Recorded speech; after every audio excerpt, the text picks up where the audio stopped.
오키노 TV 영상은 특정 단어나 상세한 설명은 하고 있지 않습니다.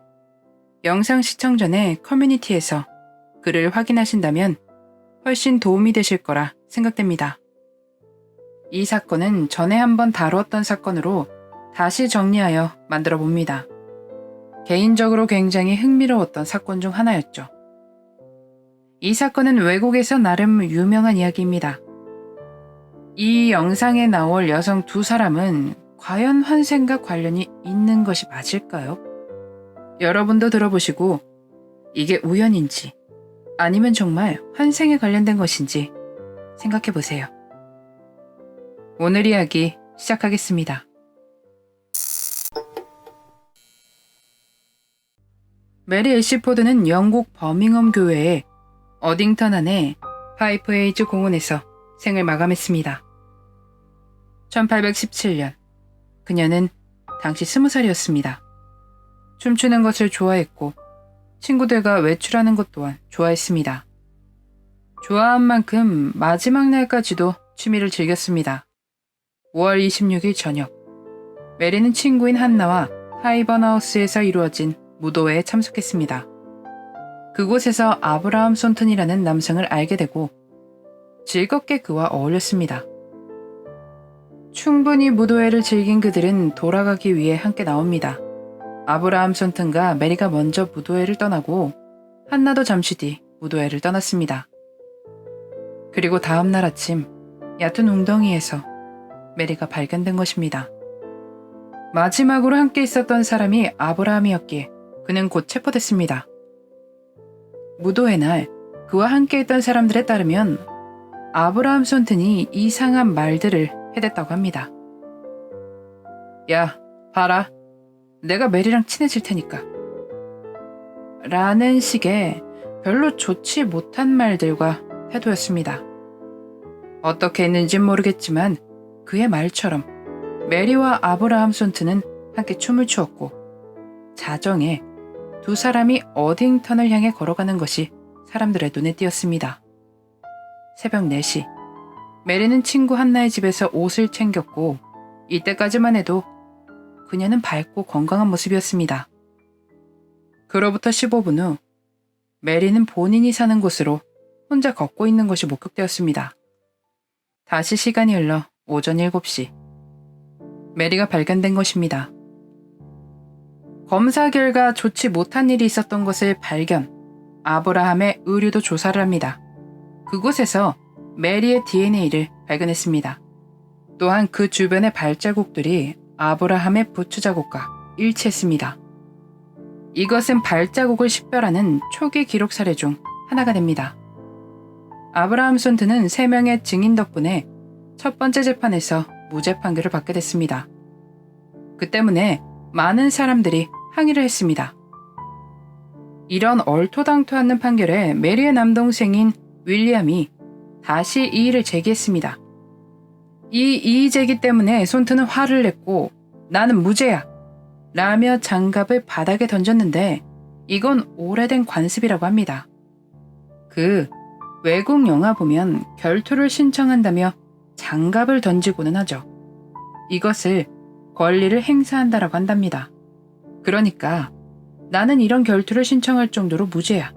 너희가 나를 재판에 세우고 싶거든 결투를 받아들여라. 이런 거죠. 나중에 이 법은 1819년에 폐지됐습니다. 이런 오래된 말도 안 되는 행동을 법원에서 묵인했고 윌리엄은 결투에 응하고 싶지 않아 거절하며 아브라함 손튼은 풀려나게 됐습니다.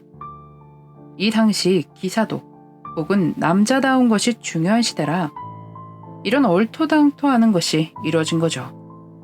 메리의 사건은 그렇게 미해결 미스터리로 남게 되었고 157년이 흐릅니다. 바바라 포레스트는 영국 버밍엄 교회의 파이프에이즈 공원에서 생을 달리했습니다. 메리의 위치에서 274m 떨어진 곳이었습니다.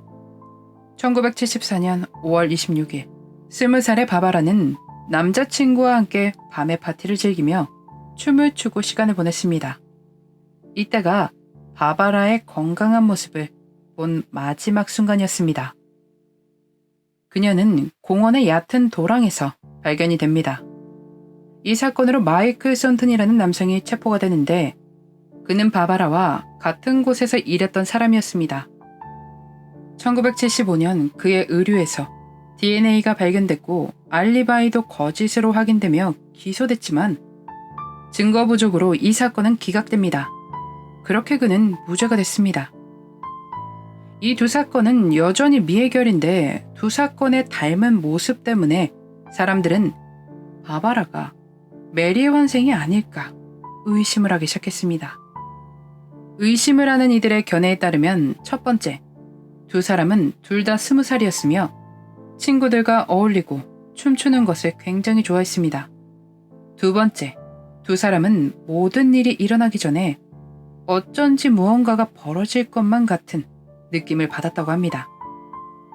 1817년 메리는 친구 한나의 어머니에게 어쩐지 이번 주는 기분 나쁜 느낌이 들어요 라고 말했고 1975년 바바라는 동료에게 어쩐지 이번 달은 나에게 좋지 않은 달이 될 것만 같아. 그냥 알아. 이유는 묻지 마. 라는 말을 했다고 합니다. 세 번째, 메리는 남동생 윌리엄이 이 일을 제기하며 추가 조사를 요구했고 바바라 역시 자매가 이 일을 제기하며 추가 조사를 원했습니다. 이 부분 같은 경우는 가족 중 누군가에게 이런 일이 생긴다면 당연히 이의 제기를 할 것이기에 우연이라고 보기엔 좀 무리가 있지 않나 싶습니다. 네 번째, 두 사람 다 5월 27일 이른 새벽에 발견되었습니다. 다섯 번째, 두 사람에게 일어난 것들과 그들에게 나타난 원인이 같았습니다. 여섯 번째, 두 사람 다 같은 공원 내에서 발견됐습니다. 일곱 번째, 아브라함 손튼과 마이클 손튼 두 사람의 성이 같습니다.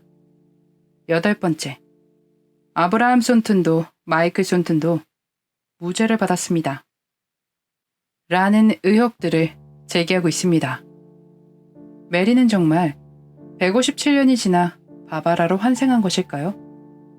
그렇다면 아브라함 손튼 역시 마이클 손튼으로 환생했던 것일까요? 만약 그런 것이라면 너무하지 않나 싶습니다. 같은 일이 또 반복해서 일어났다는 게 말입니다. 여러분들이 보시기엔 어떠신가요? 두 사람은 환생한 것일까요? 아니면 기막힌 우연일 뿐일까요? 여전히 미해결인 1817년 메리의 사건과 1975년 바바라의 미해결 사건.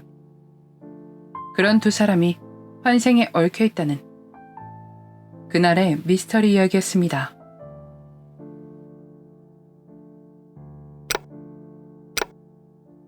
마지막까지 시청해주셔서 감사합니다. 좋아요와 구독은 저에게 큰 힘을 줍니다. 오늘 하루도 수고하셨습니다. 좋은 밤 보내세요.